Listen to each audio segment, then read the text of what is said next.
big one on there. Yeah. X's and O's are I think you're kicking good. out. Good. Well, we heard a little earlier in the service today about love, and about people's need for love, and God's mathematics about supplying the love that people need. You know, as a Christian, we know we're supposed to love people, right? I mean, that's what God is, and that's who He tells us to be. And so as a follower of His, we know that. We at least mentally know that we should love people. But you know, it's not always that easy, is it? No. To just love people. It's one thing to say it, another thing to do it, as they say. Some people, you may have noticed, are not very lovable. With some, we don't know how to love them, possibly. With others, they just rub us the wrong way, and we don't want to love them. You know, we just want to avoid them. Some act like they don't want us to love them, even when we try to love them. And some people actually reject our attempts, maybe and they come across with disdain or anger or even hate sometimes when you try to show certain people love. So it's not as easy. And when we say, okay, our job as a Christian is to love others, well, how important is that? Is that something we can kind of get out of maybe in some instances? And how do we do that? So I wanted to look into that a little bit today, the subject of loving others. It's so basic, sometimes we don't talk about it because we just think it's automatic, but it's not automatic, is it? We turn to Mark chapter 12, just to establish that it's important. We know that. But why do we know that? And who said it was? Mark chapter 12, verse 28 to 30. I'll read this here, and then it says, one of the teachers of the law came and heard them debating, and this was Jesus and some other folks that he had been talking to. Noting that Jesus had given them a good answer, he, that is one of these teachers of the law, asked him, of all the commandments, which is the most important? The most important one, answered Jesus, is this. Hear, O Israel, the Lord our God, the Lord is one. He's quoting out of the Old Testament there as his kind of preamble to his answer. He says, love the Lord your God with all your heart and with all your soul and with all your mind and with all your strength. It's kind of part one. Love the Lord your God. And then, and Jesus could get away with this because he was Jesus, they asked him the one most important commandment, and he gives them the one, and then he says, and then the second is this, love your neighbor as yourself. There is no commandment greater than these. It's like he combines the two into one. And I guess, being the Trinity, God figured out how to do that mathematically. He can be three and be one. So they can ask him about one commandment, and he can give them two statements and still say, in effect, it's one. And I guess it's one in the way that he's saying you can't separate them. It's not that it's not two sentences, but it's one motivation. It's one action. It's one bit of follow through. And I think we'll see as we go through it a little more, you can't do one without the other, John tells us in another place. So, yeah, it's important to love God, but it's just as important and just as commanded to love our fellow person, fellow man. It says here that we are to love your neighbor as yourself. That's where I want to ask you your thoughts on that. It can sound kind of like vanity, doesn't it? Love your neighbor as yourself. Well, that means I need to love myself a lot. But what does he mean there when he says love your neighbor as yourself? What are some thoughts you have about how do we do that? And why does he equate that as part of that formula that he gives? Anybody have an idea? Treat others as you would like to be treated. As you would like to be treated. But here he says, as you love yourself. How do we love ourselves? Well, that's just a natural default that we all have. We think of ourselves almost in every situation, well, what's going to be best for me? It just comes naturally for us to do that. Mm-hmm. So then we have to try to translate that to what's going to be best for them. Mm-hmm. Because Okay. that's our default, to love ourselves. So take what's best for us and try to say, wait a minute, if it was, she was on the other foot, then how would this be best for them? Yeah, okay. I think in basic simplistic terms, I like to feed me when I'm hungry. I like to give me drink when I'm thirsty. I like to put clothes on when I need clothing. I like to be sheltered when it's cold and whatever. I mean, I like to take care of me. Yeah. I care about me. I look to my needs. I take care of my basic requirements, and I should care that much about others and their basic needs as well. Mm-hmm. All right, so love your neighbor. The second is love your neighbor as yourself. Yeah. That's kind of our basic nature, we're saying, is to love ourselves. There's glitches sometimes even in that, though, isn't there? Because there's sometimes we don't love ourselves very well. I mean, that's the natural, that's our nature, but then Satan and the world and our mental state sometimes even gets into messes around with that, to where out of guilt or shame or depression or lack of self-esteem, or there's a lot of things where maybe we don't even show ourselves very good love sometimes, other than just maybe the basic things of life. And even then, I've been around people that live in these crack houses and things, that they don't even seem to have that basic care sometimes. So it can get really messy. So when we think of somebody else and we try to say, okay, I'm going to take this kind of self-love that I have for myself and turn it around to them, who do we give that love to? I mean, how far does God expect us to go out with that? Well, Mr. Contras always said, whether if you see the need, arise. And like Mr. Orban was saying, feeding ourselves, well, he was saying that's what we basically do for ourselves, but that's, in my opinion, it's easy. But when you want to do something for somebody else, it's going to take effort. No Mm-hmm. matter what it is, it's going to take effort. It's not just feeding yourself, to me, comes easy, drinking comes easy, but to make an effort to do something for somebody else, it takes effort. It takes a concerted-minded effort that you want to do something. And it's never easy. How far do we reach out with that? To the church? To our family? Should be to How big is anybody- that circle? Anybody you come in contact with. Because God loves everybody, and if Oh. we're to emulate Him, we should love everybody. And try as an operative Yeah. word. Yeah. Try. Who is my neighbor? Who is my Yeah. neighbor? Yeah. And love is an action. Yeah. That's an action Yeah. word. Yeah. It's not just an emotion. No, it's an action word.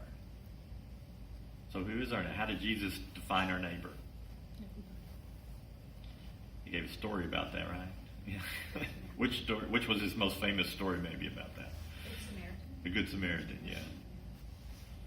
So I think we can go back through that story. We won't in this instance, but so the circle's pretty big. It's not.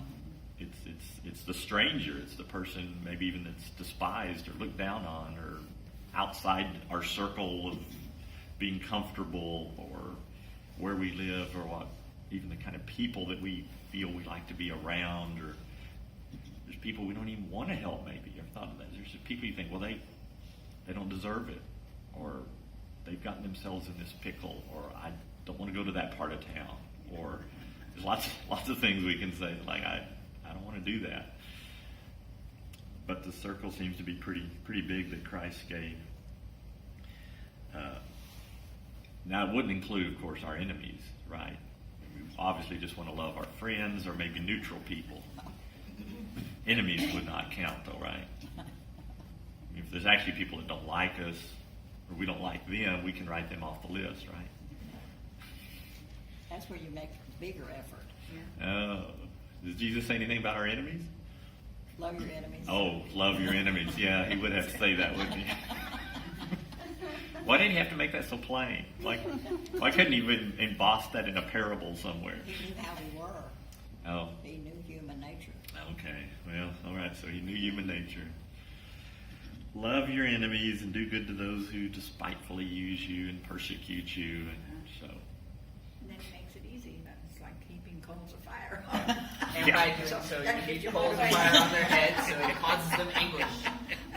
they're one of those that when you try to love them, they go, no, no, no, don't love me, don't love me. Yeah. But our responsibility is not to make them respect it or accept it. It's our responsibility to give it, right? And you can't get it if you don't give it. Yeah. Yeah. Well, let's turn to Romans 13 and look at some verses there.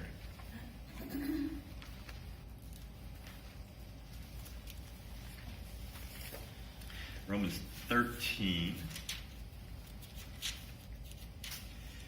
And let's see. We'll go through just 2 or 3 verses here, but we'll kind of go slow through them, see about what it's talking about. So Romans 13, verse 8. We can just pick up there. Before that, talking about taxes and those that are in authority, and that you pay your debts to those people. You give what you owe to those in authority. And then it comes down in verse 8, and he uses the term debt, and it's kind of referring, since he was talking in financial terms, he just kind of continues on here.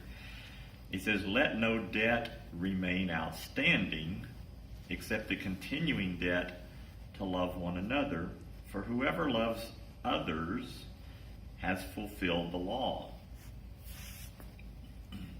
Now we're to stop there and take that verse and see what it's talking about. So let no debt remain outstanding. What's he talking about, a debt? What kind of debt do we have? To love others. Okay, so there's a debt to love. Well, why is there a debt? Because he loved us and gave his life for us. Oh, okay. So if he loved us, if Jesus loved us and gave his life, then he says, I want you to go on and do the same thing with others. So in a sense, he's created a debt. Yeah, we owe him. All right, so we let no debt remain outstanding. What's an outstanding debt? Well, you can't ever pay off. You still owe it, yeah. You might pay it off one day, but at this point, it's not paid off, right? So we have an outstanding debt. Well, or we shouldn't have an outstanding debt. He's saying don't let any debt remain outstanding. So there's some kind of debt that we have that, in a sense, is owed on, but he seems to give an indication here when he says let no debt remain outstanding that we can actually, in a sense, pay that off, or at least put some payments against it. So he says so don't let any debt remain outstanding except the continuing debt to love one another. So that part of the equation makes it sound like maybe there's always going to be that debt balance there. We never really get to the point where, okay, I've loved enough people, paid that debt off, me and Jesus, we're equal, don't have to do any more of that. There was a certain bucket there, and I filled that bucket up with love for other people, and now we're done. And it doesn't seem to be that that's the case. It seems to be a continuing debt to love one another. For whoever loves others has fulfilled the law. The term law there. We'll read the next verse to go into that a little bit more, but almost sounds Old Testament-y, Old Covenant-y kind of, doesn't it? You love others, you fulfill the law. Let's look at another verse and then expand on that a little bit. It says, the commandments: you shall not commit adultery, you shall not murder, you shall not steal, you shall not covet, and whatever other command there may be are summed up in this one command: love your neighbor as yourself. Why is he quoting these commandments and putting them in relation to love? Those are wrongs. Those are wrongs. So, yeah. So if you do those things, or you do the negative, you're wronging somebody. Okay. So how does wronging fit in with love? It's not good. Oh, it's To not. wrong somebody. To wrong somebody. So that's not a loving thing to do. That's right. Mm. Well, he's talking to an old covenant society here that was based on the old covenant laws and the Ten Commandments, and he's trying to transition to the new covenant of love. Mhm. He's linking the two to get them thinking that the end result of keeping the Ten Commandment was showing respect and consideration and love for your neighbors Mhm. by not wronging them, by doing good to them. Mhm. You ever notice the commandments, for the most part, the Ten Commandments, I mean, they are kind of put in the negative, aren't they? Do not do this, do not do that. Sort of like, well, if I avoid doing that, then I'm good, right? Then I've showed proper love. If I've not gone out and committed adultery with somebody's wife, then I've loved them, right? Yeah, you have. The minimum. Well, yeah. You haven't wronged them, but have you loved them?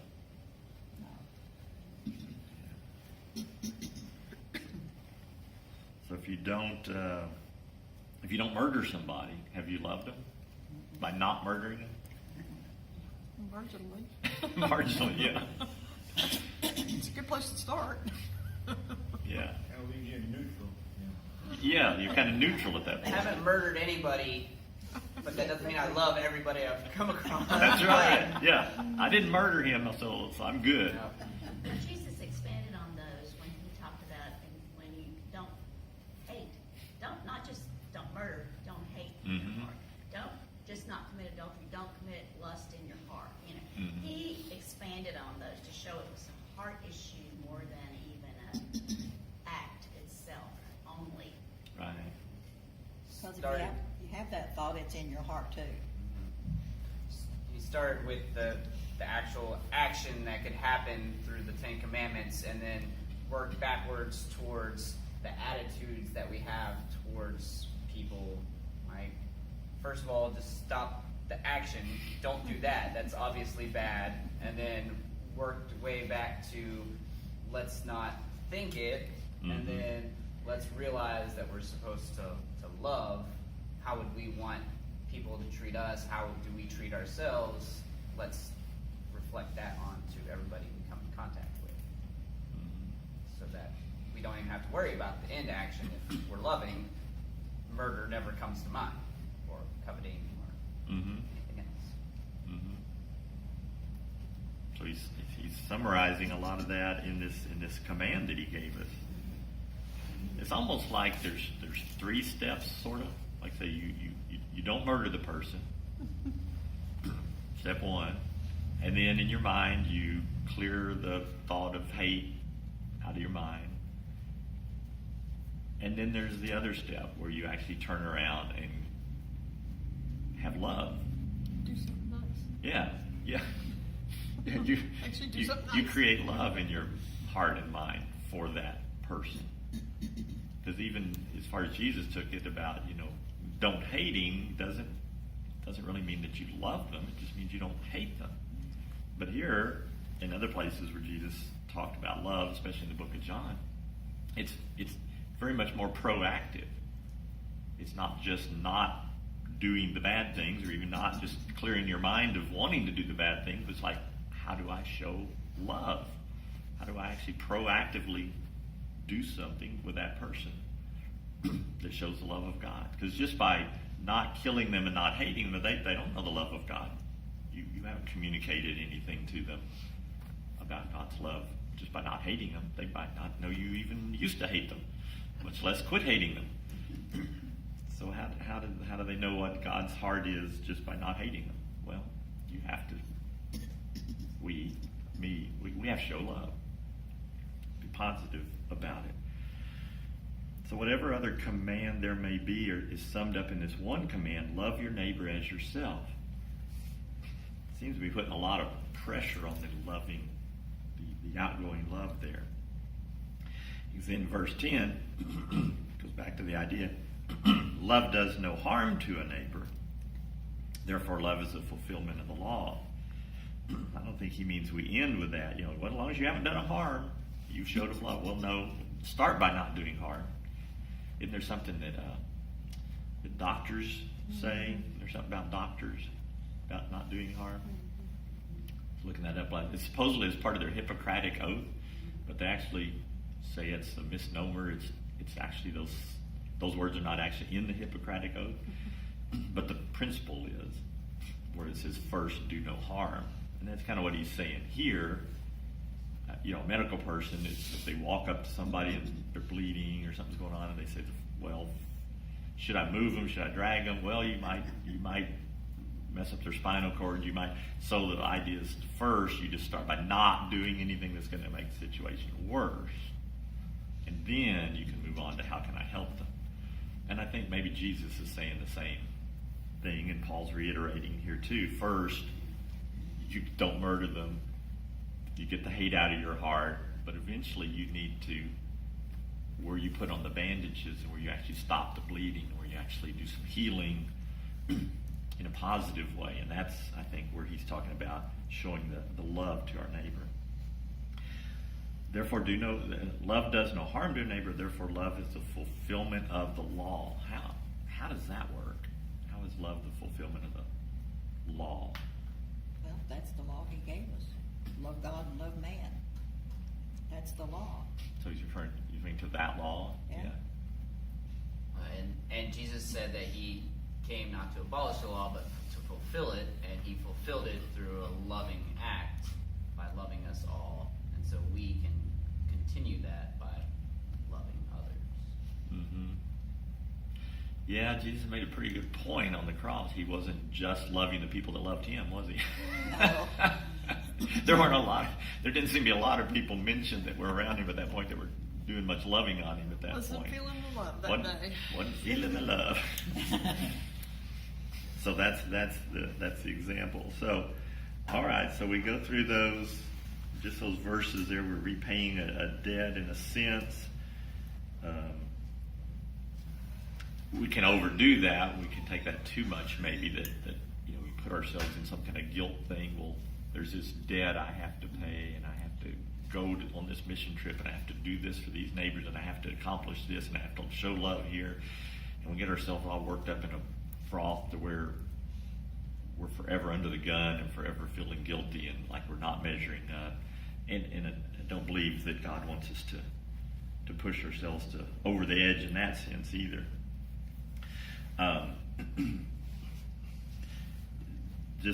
We ended up, love is the fulfillment of the law. Turn back to Romans 3 for just a minute.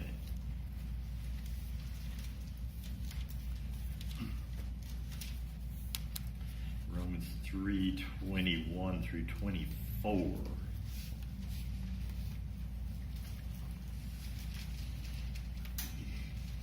It says this, "But now apart from the law, the righteousness of God has been made known, to which the law and the prophets testify. This righteousness is given through faith in Jesus Christ to all who believe. There is no difference between Jew and Gentile, for all have sinned and fall short of the glory of God, and all are justified freely by his grace through the redemption that came by Jesus Christ." So the fulfilling of the law that is done by love is somehow, I think, tied in here with this righteousness of God to which the law and the prophets testify. Do you see any relationship there? Any way you could explain how what Jesus did through his sacrifice and his righteousness ties into the love that we're supposed to show? We already said some of that. Any other thoughts on that? Other than we're entirely incapable of pulling it off on our own. Jesus did it.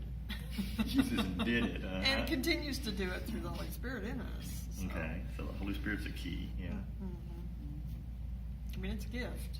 We're not naturally wired to just run around and love everybody. Mm-hmm. I mean, we were originally designed to do that, but it didn't work out that way in the garden. back there. A gardening accident. Huh? Yeah, early on. Yeah. When you look at God is love. God doesn't need laws for himself. He doesn't live by a code of laws. He is love. He's back at the beginning. You don't have to back God off of action that's not love, or words that are not loving, or thoughts or emotions that are not loving. He is love, so none of that kind of thing applies to him. He doesn't need a list of do's and don'ts. Mm-hmm. Man does. Man's nature is lawless. Man's nature is sinful. And I always found the passage in 1 Timothy about law very interesting that way. In verse 8, it says, "We know that the law is good if one uses it properly. We also know that law is made not for the righteous." Mm-hmm. And where was law given? To ancient Israel. What kind of people were they? Well, they came out of Egyptian slavery, and they've been used to, bad-mouthing everybody and hating everybody and treating one another in corrupt ways. He says, the law is made not for the righteous, but for lawbreakers. Get these terms. The law is made for rebels, the ungodly and sinful, the unholy and irreligious, for those who kill their fathers and mothers, for murderers, for adulterers and perverts, for slave traders and liars and perjurers. It's trying to keep a lid on civilization. God gave laws not to make them perfect, but just to try to keep a little bit of order, at least. I mean, am I wrong on that?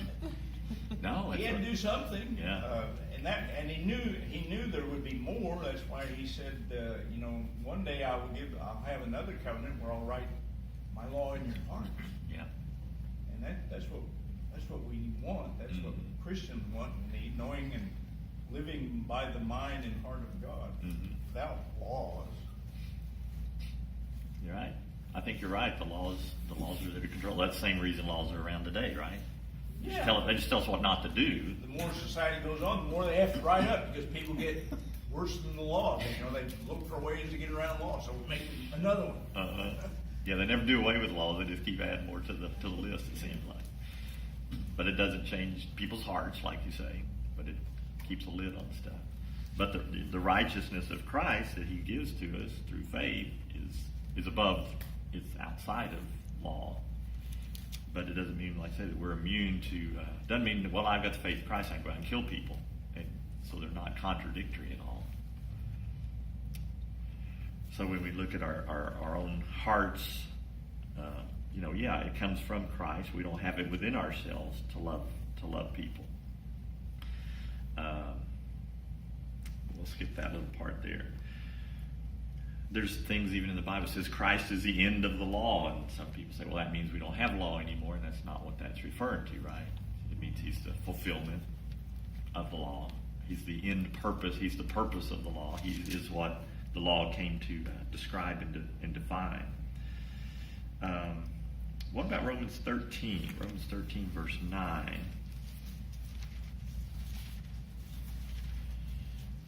And I just put this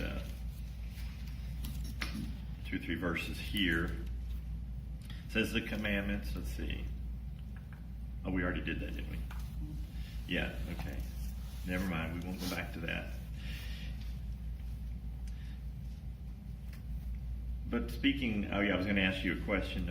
Back when we were talking about the thou shalt not murder, thou shalt not commit adultery, you shall not steal. Those are things that we don't do to not hurt people, or we don't do to hurt people. Anyway, is that a double negative? What are some other things, examples, like what are some other ways we kind of show love by not doing things to people, besides just murdering them or stealing from them?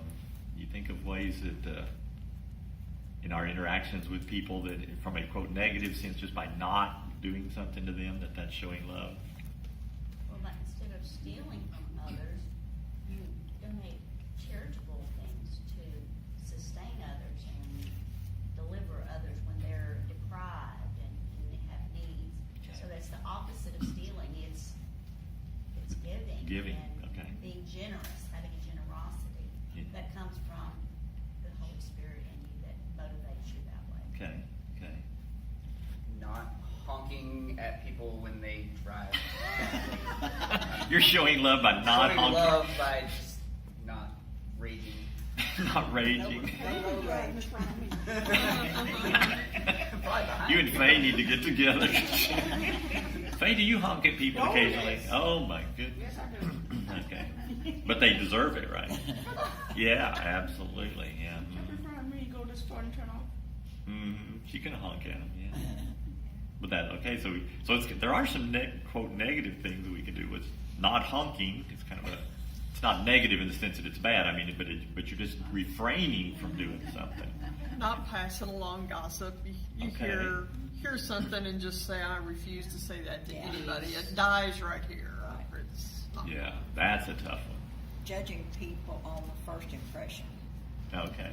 Don't judge people on the first Yeah, because you impression. you don't know them. Saying a kind word or a compliment, I try to do that like at the checkout. You know, Uh-huh. I like the hair, and I'll just say, I like the hair, Mhm. it's pretty, or whatever, and it brightens their day, Mhm. makes a difference. So that's a positive thing we're doing, which is A word of encouragement. different. Yeah. Any other things kind of from what I don't do that shows God's love? Any other things you can think of just in practical everyday life? Just listening to people vent, not going back out and arguing with them. Okay. If they're mad about something or frustrated and you're just a listening That a ear. lot. Okay. You do that. Sure, your customer service. So by not getting angry back and Yeah. not responding and not trying to correct them, you're in a sense showing love. You're just letting them get it out of their system. You don't pass on gossip that you hear, that can be bad in families. Yeah. And some of them, it's like, they don't have a life of their own, so they get involved in somebody else's life. And if they live close together, it's kind of difficult. Gossip's that. I love this phrase when people use it. They go, I was telling Sue the other day, they go, well, I really shouldn't tell this. I shouldn't say this. I shouldn't be saying, and I've gotten to where, immediately I jump in before they can take the next breath. I go, well, then don't tell me. Yeah. And not that I'm really good, but it's like, if you admit I shouldn't be passing this on, then don't pass it on. Just stop. Let me help you not do that, because I don't want to hear it, and then I'm responsible for it. And then the friend later comes back and goes, well, I heard that you heard. I'm like, nope, I didn't hear that. I want to be able to say. So yeah. So sometimes you can be loving by cutting people off, even in mid-sentence, and go, I don't need to know any more of that. Don't tell That's me. character assassination. The gossiping and Murder stuff. on one hand, character assassination. Oh, okay, yeah, On the yeah. other You're hand, assassinating. it's the same time. Mm-hmm. Well, if you've ever played that game Gossip, when you line them up, this person whispers and this one and this, and it's not the same when it comes out on the other end. It's totally different. Yeah, even if it started out as something true, which may still not have should have been said.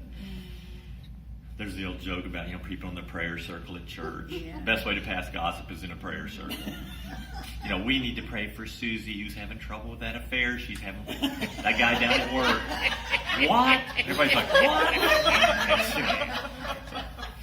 It's not gossip if you do it in a prayer circle. So, you're just sharing. You're just for their good. We need to pray for this.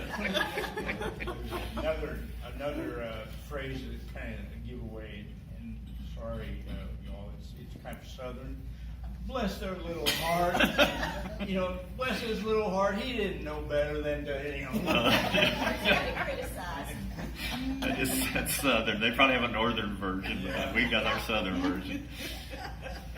Bless her heart, she is dumb as a rock. Dumb as a bucket of rocks. Yeah, a bucket of rock. We have our ways, don't we? Human nature will take anything that God said. We'd like, I can get around that if I just say it this way, or do a little prelude to that sentence. Yeah. So there's a lot of things we can show love by just not doing, or not saying, or stopping somebody else from saying. Okay.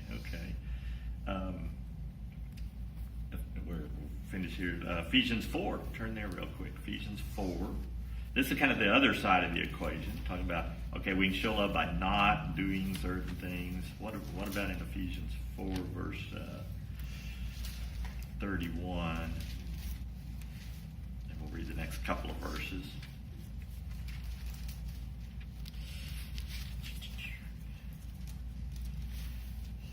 Let's see. We start in 31. It says, "Get rid of all bitterness, rage, and anger, brawling, and slander, along with every form of malice. Be kind and compassionate to one another, forgiving each other, just as in Christ God forgave you. Follow God's example, therefore, as dearly beloved children, and walk in the way of love, just as Christ loved us, gave himself up for us as a fragrant offering and a sacrifice to God." So we get rid of that negative. Do not kill, do not steal, do not gossip, do not hate. But then the other side of the equation of showing love is what are some ways that we replace those non-doings with doings? And like Sandy said a while ago, you take things to, instead of just don't steal from them, you take things to help people out. What are some other things that we do? And these are just normal. There's not any magic in this, but just what are some things that we do to replace the negative with positive action? Well, yesterday when I was at Paul's reunion, and I was sitting down at the door, and one of his classmates walked in and she spoke, and the other lady had on a tag that she was the best friend of this girl, and I spoke to her, and immediately she started talking about me. She was at Home Depot, how this lady had really, really angered her, and I had no idea what she was talking about, but I listened to her. And after everything was over, and she was getting ready to leave, she started talking to me again about this lady. She worked for Southwest.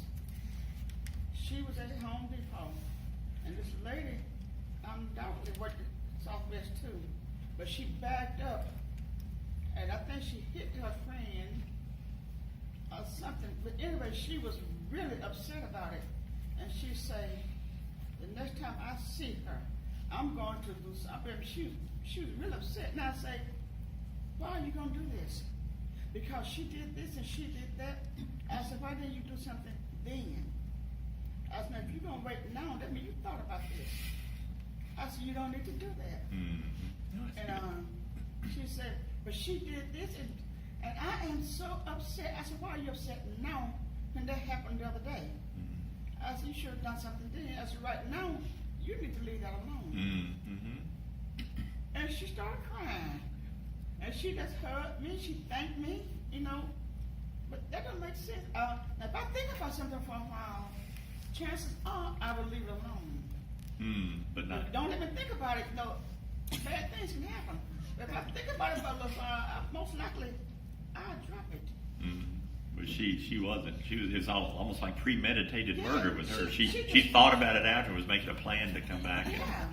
I Yeah. mean, that's not good. And I'm not a scripture repeater, because I can't remember scriptures. But I do remember the heaps of coals on your fire.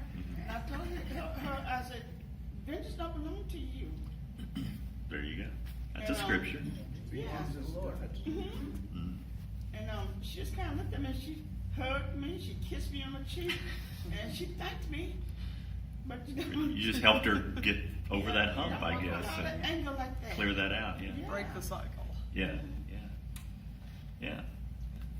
A little earlier, right there in Ephesians 4, where you were pointing us in it, on two subjects that we already touched on about stealing and talking about others.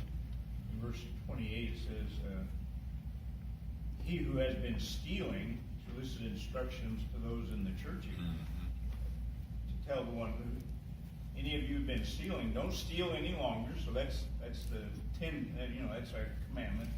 And then taking it to the positive. So you must steal no longer, but must work, doing something useful with his hands, his own hands, that he may have something to share with those in need. So it's not, it takes you full circles. It's not enough just not to steal from someone.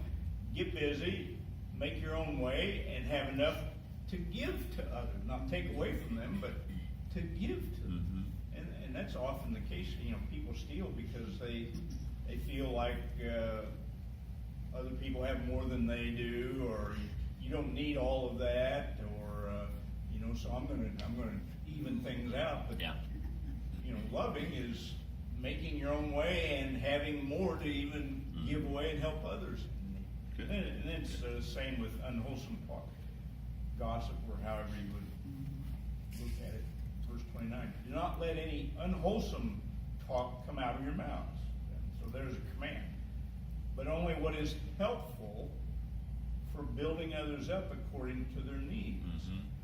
So it may benefit those who listen. So it's not enough just not to say bad, to, as we said, not do, the don't part of it.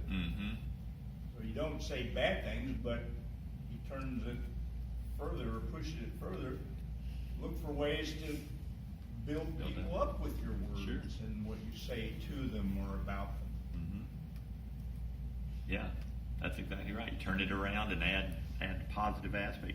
Yours, Faye, if you went back into verse 26 there, in your anger do not sin, do not let the sun go down while you're still angry, do not give the devil a foothold. And that's what maybe that lady realized she was doing, was just letting that froth and letting the anger fester and not get rid of it. You somehow called her out enough that she realized she just needed to let it go. So that was a positive thing. So there's all kinds of ways that we don't just not do something, but we actually turn it around and then do something with it. Yeah. So, any others you can think of? Think before you speak. Oh, really? Yeah, I've had them ask me, ladies down there be discussing stuff, and they'd say, Jean, what do you think? And I'd say, do you really want to know? Well, that was the end of that conversation. You might not have been going down the same line they were No. going down. Yeah, I finally learned to talk, but think before I say words. I didn't used to everything right out of my mouth. Yeah. I had a lady friend in San Antonio. She was an older lady, and she would, if ladies were talking in a group or something, maybe four of them, whatever, she said when she noticed that the conversation turned unwholesome, she just walked off. And they knew that she walked off, and she said, what's wrong? And they knew there's something being spoken about that she knew was not right, so she just walked off. And it does make a difference if Yeah. you just walk off. Okay. 'Cause And the people Bible says, kind of "Don't- picked don't up listen on to it, that. Don't even listen to it. So she walked off. She would do that. She'd walk off. So I guess if she was part of a group and walked off, people would sort of stop for a minute and analyze what they were talking about. Go, ooh, Beth just walked away. What were we talking about? Might make them think. Yeah. Those kind of people in your life. Oh, the one to talk about. Yeah. Well, they want to live other people's lives for them. Now, see, I hadn't been to the food in a while, and I went back Thursday, because I went to Dr. Williamson, okay? He thinks I'm okay.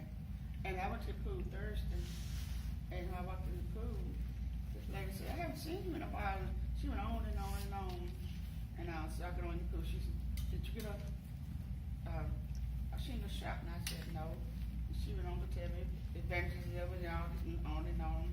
She said, but do you know Betty had been so sick, and she had the best, the worst attitude. She went on and on.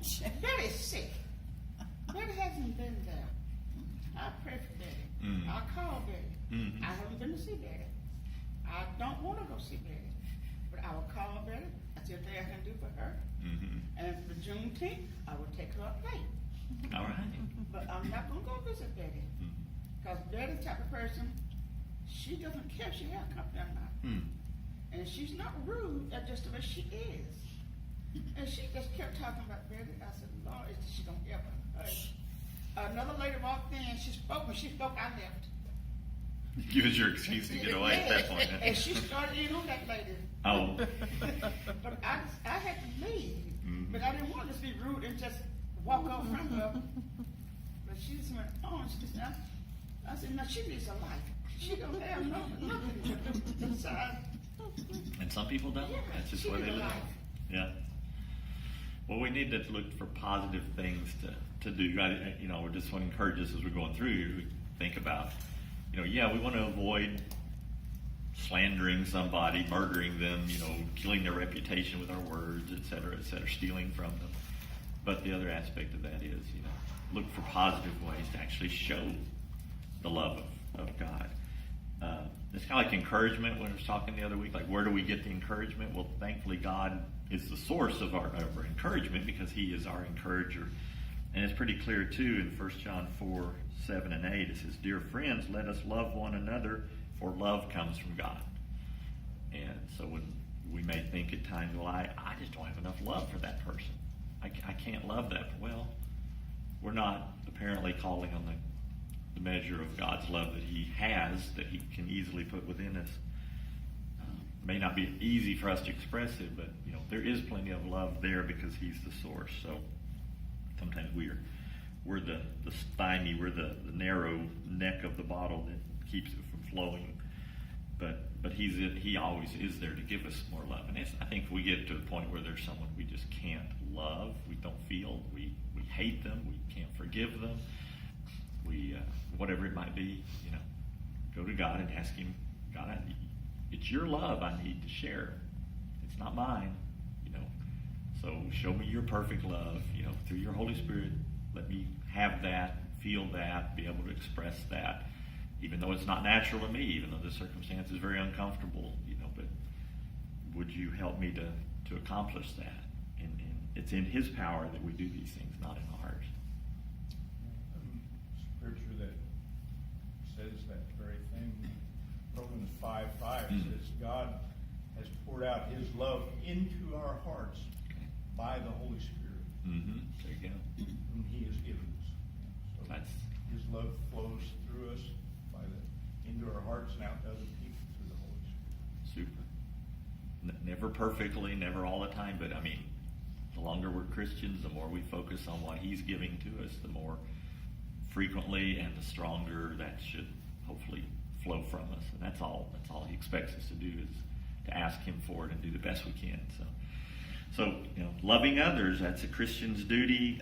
John 13, a new command, he says, I give unto you, that you would love one another. And he says, they will know you are my disciples by the love we show for each other. And he didn't mean just each other in the church. He meant each other as human beings, beyond that, out into the world. So let the love of God, let's do that, be the mark of our Christianity and our reflection of God's love to other people.